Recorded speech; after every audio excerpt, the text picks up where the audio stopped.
and to understand that there were many aspects of the human individual's needs that conventional development, as being pursued by other countries at the time in a highly polarized world, was not what was desirable.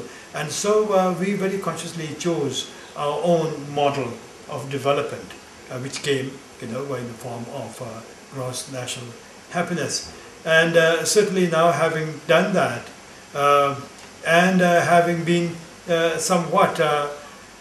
having become somewhat an object of interest, and to some extent an appreciation by the world, I think it has certainly made Bhutan, even in terms of its political interest, a little more secure. Okay.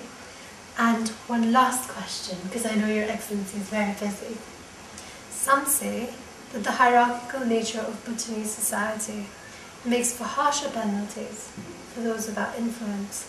What is this government, and governments in the future, possibly, doing to mitigate the tendency of justice becoming a commodity, as it does do in many places in the world? I don't think that is true, actually. That is not true. It was not true then, and it is certainly not true in the democracy that Bhutan has become today. The constitution, as well as the various provisions of various acts, ensure that justice is something that everyone has access to in an equitable way. Justice is not something that is to be bought and that can be bought. This, I maintain, is quite clearly evident now. As a matter of fact, the attempt to ensure that there is equity in the way justice is dispensed puts those who are perceived to be in positions of power and influence in a far more difficult position than the simple person who has no power and influence and therefore needs to be protected.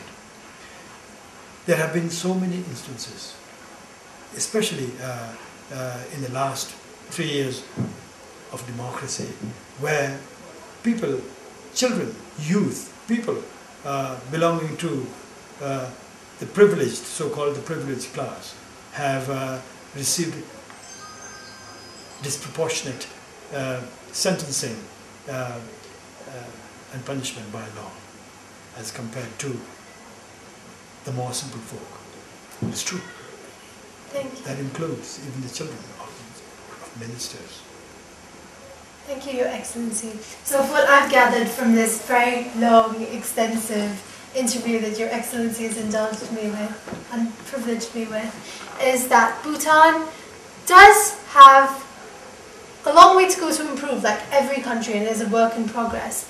However, it is fueled by a subjective lens that is enabling, that is gross national happiness, and it does have the people with the will, political will, and the ability and the confidence of the people to take it forward. And thank you, Your Excellency. Well, thank you very much. I enjoyed the interview. I enjoyed the questions. They were very, very probing, far more so than any interviewer that I've met so far. Thank you, Your Excellency. I think you are brilliant, and you have certainly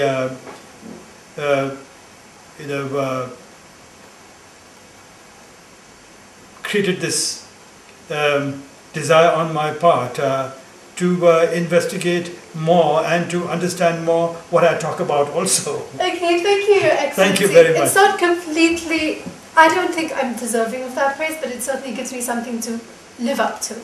And I also thank the Warwick Lord Roos Memorial Fund for the opportunity. Thank you. Thank you very much. Thank you, Your Excellency.